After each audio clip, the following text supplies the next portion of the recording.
Welcome to this channel. Hope कि आप लोग सभी लोग सेफ होंगे, जहाँ भी होंगे सुरक्षित होंगे। आज का जो हमारा टॉपिक है वो महंगाई के लेकर है। महंगाई जो शब्द है उससे हम लोग सभी लोग अच्छे तरीके से परिचित हैं कि महंगाई क्या होता है, ठीक है। और उसका जो हमारे जीवन में है उसका बहुत ही बड़ा जो है प्रभाव है, ठीक है। हर चीज़ का जो प्राइस है वो बहुत ही ज़्यादा बढ़ रहा है, ठीक है। मतलब कि प्राइस देख लीजिए आप, तेल की कीमत जो था पहले 100 रुपये था, आज 200 रुपये के आस तक पहुँच गया है। जो पेट्रोल का जो प्राइस था वो दिन प्रतिदिन जो बढ़ते जा रहा है। तो हम समझते हैं कि महंगाई को इकोनॉमिक्स में जो हम इन्फ्लेशन वर्ड के नाम से जानते हैं, वो इन्फ्लेशन होता क्या है, हिंदी में हम उसको मुद्रास्फीति के नाम से जानते हैं, ठीक है। तो समझेंगे कि जो इन्फ्लेशन है वो क्या होता है, कितने टाइप्स के होते हैं, ठीक है। और ये समझेंगे कि जो इन्फ्लेशन है वो होता ही क्यों है, ठीक है। तो इसके बारे में हम लोग समझने की कोशिश करेंगे। ये जो वीडियो है वो बेसिक है इन्फ्लेशन के बारे में, इसमें पूरा का पूरा जो बेसिक इन्फॉर्मेशन है वो हम लोग कवर करेंगे। और इसका जो सीरीज है वो थोड़ा सा ज़्यादा लंबा चलने वाला है, ये चैप्टर जो बहुत ही बड़ा है। तो आप इस वीडियो को पूरा देखते रहिए और अपने लोगों के साथ शेयर करते रहिए, ज़्यादा से ज़्यादा लोगों के बारे को शेयर करिए ताकि इनको भी इन्फॉर्मेशन मिलते रहे, ठीक है। तो वीडियो स्टार्ट करते हैं। देखिए, इन्फ्लेशन का मतलब होता है जब किसी भी चीज़ का जो प्राइस है वो बढ़ जाए, ठीक है, उसको हम लोग इन्फ्लेशन कहते हैं। तो इंग्लिश में इसको बोलते हैं rising the price of goods is known as inflation, ठीक है। ये जो गुड्स होंगे, जो भी गुड्स के बारे में हमने बता चुके हैं आपको ऑलरेडी, जब हम लोग पढ़े थे इंटरमीडिएट गुड्स होते हैं और फाइनल गुड्स होते हैं, तो इसके बारे में हमने पहले भी पढ़ चुका है। तो अगर आपने नहीं देखा तो आप उसको, जो सर्कुलर फ्लो है इनकम का, उसमें मैंने इसके बारे में समझाया हुआ है, ठीक है। देखिए, इन्फ्लेशन जो चीज़ है, जब हम इतना सारा चीज़ अभी तक पढ़ चुके हैं, लगभग हम लोग एग्रीगेट डिमांड का पूरा कंसेप्ट को समझ लिया अच्छे तरीके से, तब ही हम लोग इन्फ्लेशन पढ़े। तो इसमें जो कंसेप्ट है आपको बहुत ही, वो सारा का सारा चीज़ जो आपने पिछले वीडियो में पढ़ा है वो बहुत ही हेल्पफुल होगा, ठीक है। तो अगर आपने अभी तक पिछला वीडियो नहीं देखा तो आप उसको देखिए, उसके बाद ये जो कॉन्सेप्ट है आपका इन्फ्लेशन का अच्छे तरीके से क्लियर हो जाएगा, ठीक है। तो देखिए, इन्फ्लेशन का मतलब है rising the price of goods और राइजिंग द जनरल प्राइस, ठीक है। अगर कोई भी जनरल प्राइस ऑफ गुड्स बढ़ जाता है, ठीक है, तो हम उसको इन्फ्लेशन बोलते हैं, ठीक है। इन्फ्लेशन जो है वो शो करता है कि किसी भी गुड्स का, किसी भी एक गुड्स का नहीं होता है, इसमें जो होता है बहुत सारे गुड्स का जब प्राइस बढ़ता है तब हम इन्फ्लेशन बोलेंगे।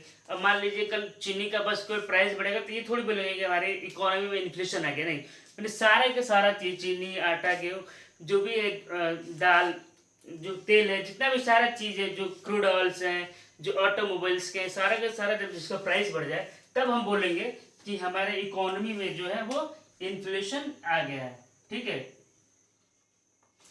द रेट ऑफ इन्फ्लेशन को हम लोग दो तरीके से मेजर करते हैं। इसके दो इंडेक्सेस हैं जिसको हम आने वाले वीडियो में कवर करेंगे। इसमें मैं बस आपको बता देता हूँ। पहला होता है होलसेलर प्राइस इंडेक्स और दूसरा होता है रिटेल प्राइस इंडेक्स। इसके बारे में हम नेक्स्ट वीडियो में चर्चा करेंगे। अगर अभी इसके बारे में बताने लगेंगे तो वीडियो जो है वो काफ़ी ज़्यादा लेंदी हो जाएगा, लंबा हो जाएगा, ठीक है। तो इसको हम नेक्स्ट वीडियो में इसको कवर करेंगे, होलसेलर प्राइस इंडेक्स क्या होता है और रिटेल प्राइस इंडेक्स क्या होता है। अभी आपने न्यूज़ में भी पढ़ा होगा कि जो होलसेलर प्राइस इंडेक्स है वो अप्रॉक्स 13% के आसपास पहुंच गया है, जो कि इंडियन हिस्ट्री में सबसे पहली बार हो रहा है। और रिटेल प्राइस भी लगभग 6% से भी ज़्यादा हो गया है। तो इसके बारे में हम नेक्स्ट वीडियो में समझने की कोशिश करेंगे, ठीक है। तो अब समझते हैं कि इन्फ्लेशन होता क्यों है। देखिए, इन्फ्लेशन होने के दो कारण हैं। एक होता है जिसको हम इकोनॉमिक्स के टर्म में बोलते हैं डिमांड पुल इन्फ्लेशन, और दूसरा होता है कॉस्ट पुल इन्फ्लेशन। आपके वर्ड से ही समझ में आ रहा होगा कि डिमांड पुल मतलब जो डिमांड है वो खींच रहा है इन्फ्लेशन को। इसका मतलब जो है वो हमारा डिमांड जो है वो बहुत ही ज़्यादा बढ़ रहा है, ठीक है। और लेकिन जो सप्लाई है वो कांस्टेंट है। जैसे पिछले वीडियो में मैंने बताया था कि डिफिसिट डिमांड और एक्सेस डिमांड। इस केस में जो डिमांड पुल इन्फ्लेशन में जो हमारा जो डिमांड है वो एक्सेस डिमांड है। डिमांड ज़्यादा है लेकिन सप्लाई जो है उस लेवल तक का नहीं है। मतलब जो सप्लाई वो ऑलरेडी जो है वो अपने मैक्सिमम लेवल तक रीच कर चुका है, सेचुरेशन पॉइंट को छू चुका है। अब इससे ज़्यादा सप्लाई नहीं हो सकता, लेकिन डिमांड जो है वो बढ़ते जा रहा है, ठीक है। सप्लाई ज़्यादा क्यों नहीं होता है, क्योंकि मैंने आपको पहला ही जो वीडियो बनाया था उसमें बताया कि central problem of the economy हमारा स्कैरिसिटी है। जो रिसोर्सेज है वो बहुत ही लिमिटेड है और उनको हम अच्छे तरीके से यूज करना है। ठीक है, इस कारण से जो सप्लाई है वो और ज़्यादा हम नहीं कर सकते हैं। ठीक, तो डिमांड पुल इन्फ्लेशन का मतलब होता है कि a mismatch between demand and supply. ठीक है, मतलब कि डिमांड और सप्लाई के बीच में बहुत ज़्यादा जब डिफरेंस आ जाता है तो उसको हम डिमांड पुल इन्फ्लेशन बोलते हैं। ठीक है, इस केस में होता क्या है कि डिमांड जो है वो बढ़ते जाता है और सप्लाई कॉन्स्टेंट रहता है, या फिर जो सप्लाई घट जाता है और डिमांड जो है वो कांस्टेंट पे होता है। दोनों एक ही बात हुआ कि डिमांड जो है वो बढ़ रहा है और सप्लाई कांस्टेंट है। ठीक है, और क्या हो रहा है, डिमांड कांस्टेंट है लेकिन सप्लाई घट रहा है, तो डिमांड फिर भी तो ज़्यादा रहेगा। इसके कारण जो है वो डिमांड फुल इन्फ्लेशन होता है, जिसके कारण इन्फ्लेशन जो है हमारे यहाँ देखा जाता है। ठीक है, इसका सोल्यूशन क्या है, डिमांड पुल। जैसे कि हमने एग्रीगेट डिमांड में पढ़ा था कि जब भी एक्सेस डिमांड होता है तो जो हम गवर्नमेंट एक्सपेंडिचर करते हैं उसको घटा देते हैं, जो भी टैक्सेज है उसको बढ़ा देते हैं। ठीक है, फिर इंपोर्ट को जो होता है उसको बढ़ाते हैं और इसको घटा देते हैं, एक्सपोर्ट को घटा देते हैं। तो बहुत सारे चीज़ के थ्रू जो भी कंजम्पशन है उसको भी घटा देते हैं, जिसके थ्रू हम डिमांड जो एक्सेस डिमांड है उसको हम लोग कंट्रोल कर लेते हैं। ठीक है, तो डिमांड पुल इन्फ्लेशन जो है उसको कंट्रोल कैसे कर सकते हैं, एक्सपेंडिचर जो गवर्नमेंट करता है या जो हम करते हैं हाउस होल्ड, वो दोनों का कट कर दे, या फिर जो टैक्स है जो सरकार इनकम टैक्स के रूप में लेती है वो बढ़ा दे, तो भी जो है डिमांड डिस्पोजेबल इनकम कम हो जाएगा, डिस्पोजेबल इनकम कम हो जाएगा, हम खर्च कम करेंगे तो डिमांड जो इन्फ्लेशन है वो कंट्रोल हो जाएगा। ठीक है, अब दूसरा देखते हैं cost pull inflation. Cost pull inflation आपसे नाम से ही सजेशन दे रहा है कि कॉस्ट पुल मतलब किसी भी गुड्स का जो कॉस्ट है उसको बढ़ जाने के कारण जो इन्फ्लेशन आता है वो कॉस्ट पुल इन्फ्लेशन होता है। कॉस्ट पुल इन्फ्लेशन मतलब कि जो भी जो फैक्टर सर्विसेज है, ठीक है, जैसे लैंड जो है, लेबर है, ये सब जो है इन्हीं को यूज करके तो प्रोडक्शन होता है। ठीक है, फोर्थ फैक्टर ऑफ प्रोडक्शन के बारे में पता है, लैंड है, लेबर है, कैपिटल है और इंटरप्राइजेज है।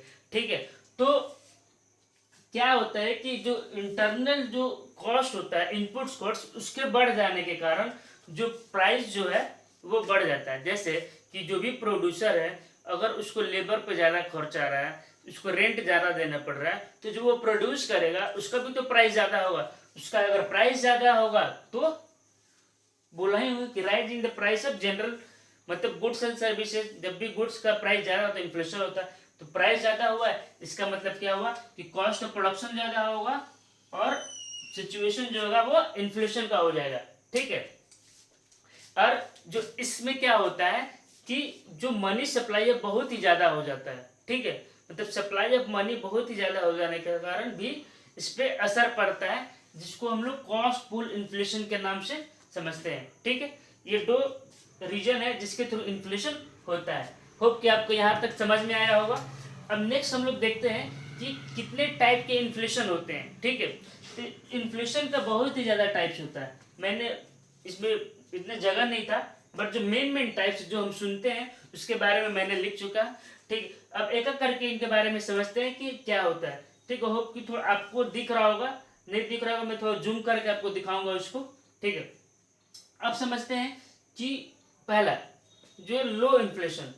देखिए, लो इन्फ्लेशन का मतलब है कि ऐसा इन्फ्लेशन, ठीक है, जो मुद्रास्फीति है, ऐसा जो हम इसको प्रेडिक्ट कर पाए, मतलब कि कितना बढ़ेगा, कितना धीरे धीरे बढ़ेगा।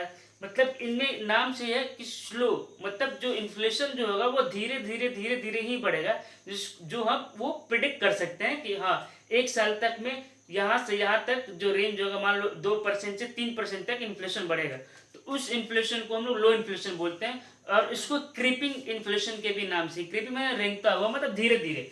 ठीक है, तो मेन वर्ड इसमें क्या है, क्रीपिंग इन्फ्लेशन। तो इसमें पूछता भी है बहुत एग्जाम में, क्रीपिंग इन्फ्लेशन के बारे में भी पूछता है।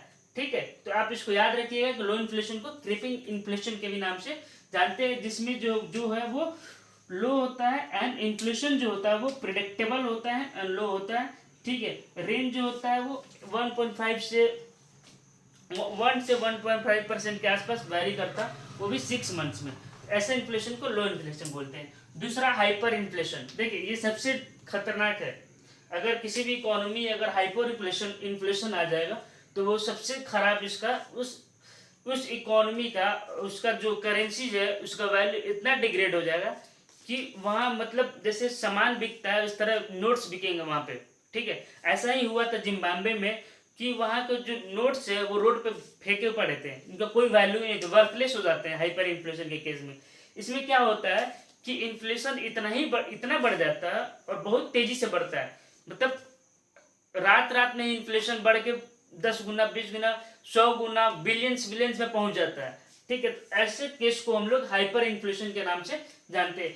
आपको इसके बारे में मैं स्क्रीन पे ऐड कर दूंगा कि वेनेजुएला में क्या हुआ था, ठीक है, और जिम्बाब्वे में कैसे हाइपर इन्फ्लेशन के इकोनॉमी पे इम्पैक्ट पड़ा था। मैं इसका जो है स्क्रीनशॉट आपके जो शेयर कर दूंगा स्क्रीन पे, ठीक है। तो हाइपर इन्फ्लेशन के केस में क्या होता है, लार्ज और एक्सेलरेटिंग होता है, मतलब जो इन्फ्लेशन होता है बहुत ही तेजी से होता है, बहुत तेजी से मल्टीपल्स होता है, ठीक है। The range of inflation is not only large but increase take place in short period of time, मतलब बहुत ही कम समय में इन्फ्लेशन है बहुत तेजी से बढ़ जाता है, बिलियंस बिलियंस में पहुंच जाता है, बिलियंस गुना पहुंच जाता है, ठीक है। जैसे हमारा जो देश है इंडिया में इन्फ्लेशन टारगेटिंग का भी एक है, तो हम इसके बारे में भी एक अलग से वीडियो बनाएंगे कि इन्फ्लेशन टारगेटिंग क्या होता है। इंडिया का जो है 4+-2 है, ठीक है, मतलब इसकी 2 से 6% के आसपास का रेंज है, सोचिए। और किसी देश का $240 बिलियन, मतलब बिलियंस टाइम्स इतना ज़्यादा इन्फ्लेशन हो जाए तो सोचिए वो इकोनॉमी का क्या हाल होगा, ठीक है।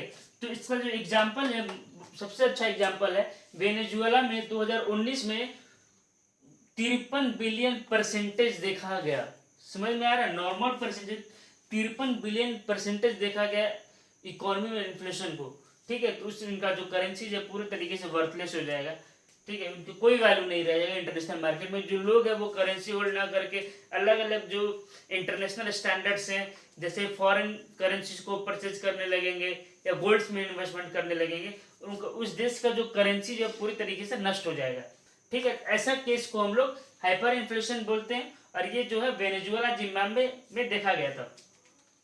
अब है बॉटल नेक इन्फ्लेशन। देखिए बॉटल नेक इन्फ्लेशन में क्या होता है कि सप्लाई जो है वो घटते ही जाता है और डिमांड जो है वो कांस्टेंट रहता है, तो इस केस को हम लोग बॉटल नेक इन्फ्लेशन बोलते हैं। होप कि आपको ये समझ में आ रहा है। ये मैंने एक शॉर्ट समरी टाइप में आपको समझाने की कोशिश किया है ताकि आप एक बार देखें तो इस पता चल जाए कि हाँ इस इन्फ्लेशन को क्या बोलते हैं, ठीक है। तो जो बॉटल नेक इन्फ्लेशन जो होता है इसमें मतलब कि जब सप्लाई कम हो जाता है और डिमांड जो है वो कांस्टेंट रहता है तो उस केस को हम लोग बॉटल नेक इन्फ्लेशन बोलते हैं, ठीक है। इसमें मेन रीजन क्या है, सप्लाई शॉर्ट होना। अब आते हैं रिफ्लेशन। रिफ्लेशन में क्या होता है ना कि ये टोटली डिपेंड करता है गवर्नमेंट कैसे खर्च कर रही है अपने इनकम को। जो फिजिकल पॉलिसी मैंने पढ़ाया था पिछले सेशन में, इसमें बताया था कि जो टोटल रेवेन्यू और एक्सपेंडिचर ऑफ गवर्नमेंट, तो गवर्नमेंट अपने एक्सपेंडिचर को कैसे इनकर कर रही है, कैसे खर्च कर रही है, उसके ऊपर ये इन्फ्लेशन जो रिफ्लेशन जो है वो डिपेंड करता है। रिफ्लेशन जो है वो गवर्नमेंट का, क्योंकि देखिए गवर्नमेंट का एम क्या है, बहुत सारा उनका प्रोजेक्ट्स होता है, बहुत सारे प्रोग्राम चलते हैं, तो गवर्नमेंट जो है अनएम्प्लॉयमेंट को खत्म करने के लिए बहुत ही ज्यादा एक्सपेंडिचर करता है, ठीक है, बहुत ही ज्यादा खर्च करता है, जिसके कारण क्या होगा, लोगों का जो परचेजिंग पावर तरीके से एक बोल सकते हैं, इकोनॉमी में बहुत ज्यादा पैसा इन्वेस्ट हो जाता है, सर्कुलेशन में आ जाता है, जिसके कारण जो है प्राइस जो है या परचेजिंग पावर बढ़ जाता है, जिसको हम लोग रिफ्लेशन के नाम से जानते हैं। तो deliberately brought by government to reduce unemployment and decrease and increase demand. Demand को बढ़ाने के लिए सरकार खर्च करता है, जैसे टैक्सेस को कम कर देता है, जो एक्सपेंडिचर है उसको बहुत ही ज़्यादा बढ़ा देता है। फिशर पॉलिसी जो अब आपने पढ़ा बताया था मैंने, तो ये सारे चीज़ को मैंने अच्छे तरीके से समझाया है। अगर आपने अभी तक नहीं देखा उस वीडियो को तो जाके आप देखें, जिससे आपका कंसेप्ट जो बहुत अच्छे तरीके से क्लियर हो पाए, ठीक है। अब समझते हैं स्टैगफ्लेशन क्या होता है। देखिए इन्फ्लेशन और अनएम्प्लॉयमेंट दोनों में रिलेशन है, ठीक है। जैसे फिलिप्स कर्व के थ्रू भी इस इन्फ्लेशन को समझाया गया था, लेकिन वो मैं फिलिप्स अगले वाले जो वीडियो आएगा उसमें आपको मैं सारा का सारा फिलिप्स कर्व और जो भी wholesaler price index, retail price index क्या होता है सबके बारे में मैं बताने वाला हूँ, ठीक है। तो स्टैगफ्लेशन में क्या होता है कि इन्फ्लेशन और अनएम्प्लॉयमेंट दोनों ही बहुत तेजी से इंक्रीज करता है, ठीक है। तो दोनों जब ज्यादा तेजी से इंक्रीज करेगा, ठीक है, तो एग्रीगेट डिमांड क्या होगा। अब देखिए अगर हम इन्फ्लेशन भी बढ़ रहा है, प्राइस भी बढ़ रहा है और हम जो लोग हैं वो बेरोजगार हो रहे हैं। तो बेरोजगार होंगे तो उनके क्या इनकम नहीं होगा, इनकम नहीं होगा तो वो जो डिमांड है वो नहीं होगा। तो एग्रीगेट डिमांड इस केस में क्या होता है, घटने लगता है।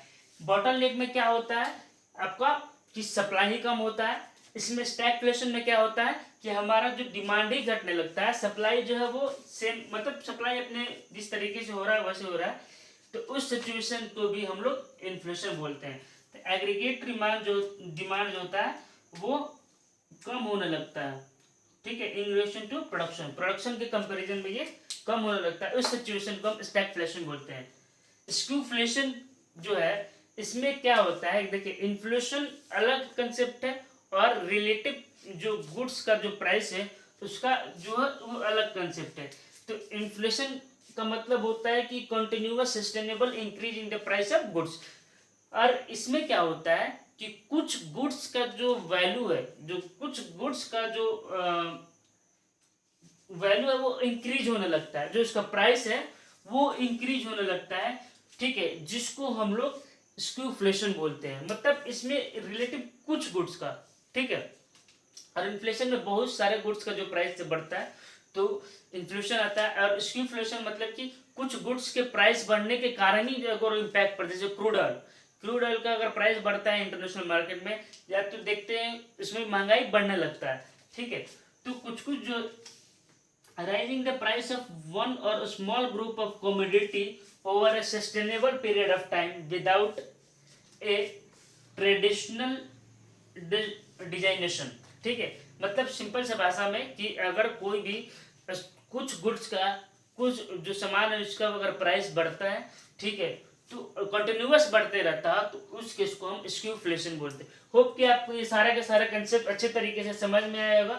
और आगे वाले वीडियो में हम देखेंगे कि होलसेल प्राइस इंडेक्स क्या होता है, रिटेल प्राइस इंडेक्स क्या होता है, ठीक है, इम्पैक्ट क्या होता है इन्फ्लेशन का। जब इन्फ्लेशन हमारे किसी भी देश में जब बढ़ जाता है तो उसके इकोनॉमी पे इम्पैक्ट क्या पड़ता है उसके बारे में समझने की कोशिश करेंगे, ठीक है। अगर आपको इस वीडियो पसंद आ रहा है तो आप लोगों के साथ शेयर करें, ठीक है। और जो भी अलग एग्जाम्स करते हैं, जैसे 12th बोर्ड के अलावा जो भी बीपीएससी वगैरह का भी तैयारी कर रहे हैं, जो अदर कॉम्पिटेटिव का भी तैयारी कर रहे हैं, वो इस वीडियो को देख सकते हैं। उनका जो इनका बेसिक जो कंसेप्ट है वो सारे के सारा क्लियर हो जाएगा। होप कि आपको ये वीडियो पसंद आया होगा। वीडियो पसंद आए तो लोगों के साथ शेयर करिए। Thank you so much.